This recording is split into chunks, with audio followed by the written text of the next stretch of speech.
வாழ்க வளமுடன்!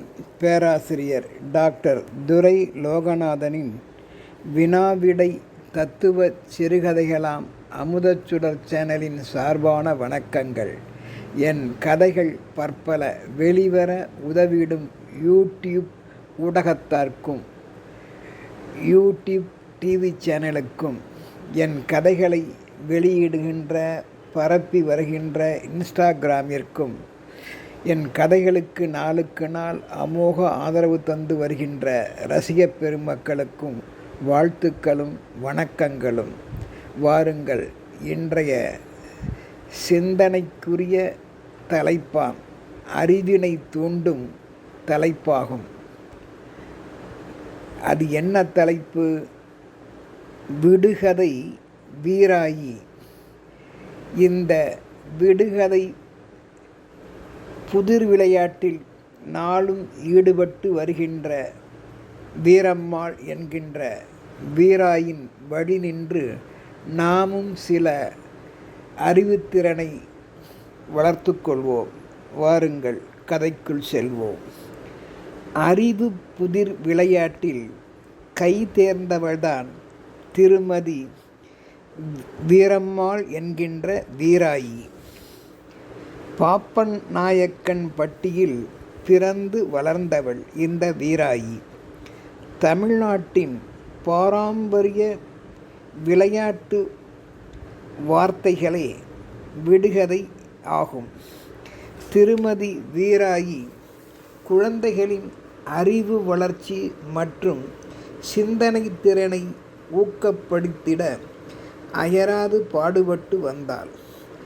ஆர்வம் என்பது பலருக்கு இருந்தாலும் சந்தர்ப்பங்கள் சரியாக இருந்தால்தான் எதனையும் சாதிக்கலாம் என்பதை நாளும் தமது பயிற்சி கொடுக்கின்ற புதிர் விளையாட்டின் வழியே புரிய வைத்து குழந்தைகளையும் பெரிய குழந்தைகளையும் ஊக்குவித்து வந்தால். இத்தகைய சந்தர்ப்பங்களில் தன்னிடம் ஈடுபட செய்து புதிர் கணக்குகளையும் சொல்லித்தந்து சிந்தனை திறனை அதிகரிக்கச் செய்வதில் வல்லவள்தான் இந்த பாப்பநாயக்கன்பட்டி வீரம்மாள் என்கின்ற வீராயி. அவள் போட்ட சில விடுகதைகளையும் சில அதற்கான விடைகளையும் முதற்கண் காண்போம். வீராயி போட்ட முதல் புதிர் விடுகதை என்பது கீரை விதைப்பது ஏன், கீழோர் செல்வரை சுற்றுவது ஏன்? கீரை விதைப்பது ஏன், கீழோர் செல்வரை சுற்றுவது ஏன்? விடையானது பிடுங்கி தின்ன நகைச்சுவையாக உள்ளது. மற்றொன்று, கிளை உண்டு இலை இல்லை அது என்ன? நன்றாக கவனியுங்கள். கிளை உண்டு இலை இல்லை அது என்ன? யோசித்தீர்களா? அதுதான் மான் கொம்பு. கிட்ட இருக்குது பட்டணம், எட்டி பார்க்க முடியவில்லை. சிந்திக்க வைக்கிறதல்லவா? கிட்ட இருக்குது பட்டணம், எட்டி பார்க்க முடியவில்லை. புரிகிறதா? அதன் விடையானது முதுகு. அடுத்தது, காற்றை குடித்து கைகளில் தவழுவான். யாரவன்? காற்றை குடித்து கைகளில் தவழுவான். யாரவன்? பலூன். என்பது போன்ற சிந்திக்கச் செய்கின்ற விடுகதைகளை போட்டு விடை பகர்வதில் வல்லவள்தான் இந்த வீராயி. குழந்தைகளுக்கு புதிர் விளையாட்டு பொழுதுபோக்காகவும் அமைந்தது.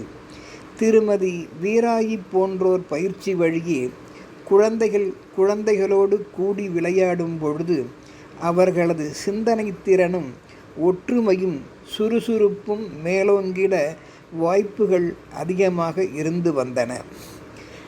நாமும் இது போன்ற பயிற்சிகளை பெற வேண்டும்.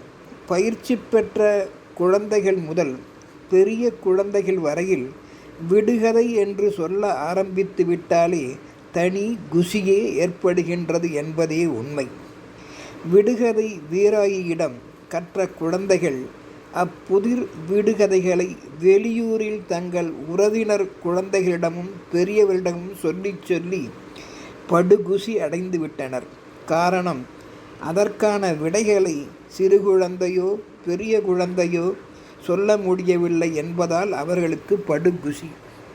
எனவே வெளியூர் குழந்தைகள் சிந்தித்து அதற்கான விடைகளை பாப்பநாயக்கன்பட்டி திருமதி வீராயியிடமே வந்து தெரிந்து பெரியோர் நட்பினையும் ஏற்படுத்தி கொண்டனர். இக்கதையில் அந்த புதிர் விடுகதைகளை நாமும் கேட்டு விடை காண முடிகிறதா என்பதே இக்கதையின் நோக்கம். வாருங்கள், நாமும் சிறிது நேரம் சிறு குழந்தைகளாய் மாறி குதூகலிப்போம். திருமதி வீராயி போட்ட பழைய விடுகதை என்னென்ன? ஒரு 6 விடுகதைகளை நான் இப்பொழுது தருகிறேன். அதற்கான விடைகளை சிந்தித்து பாருங்கள். நம்பர் 1. 1000 பேர் வந்து சென்றாலும் வந்து போன சுவடு மட்டும் தெரியாது, அது என்ன? சிந்தியுங்கள்.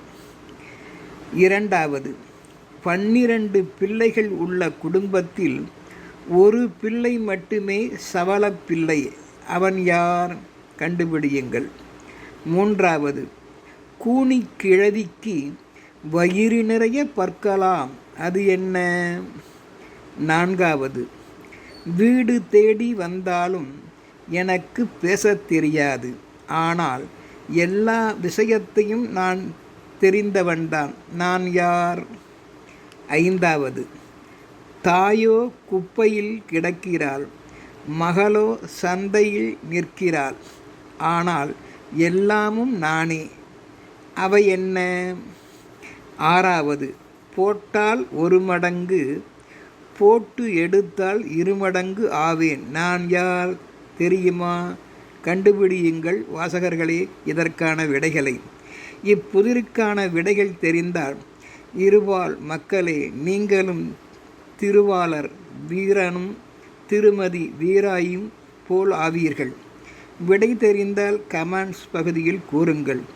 இல்லாவிட்டால் கதை ஆசிரியரை அமுதச்சுடர் சேனல் வழியே கேட்டு தெரிந்து மகிழுங்கள். எப்படியோ அறிவுத்திறனை மேலும் வளர்த்து கொண்டால் சரிதான், நல்ல பொழுதுபோக்காகவும் அமையும். வாழ்த்துக்கள்.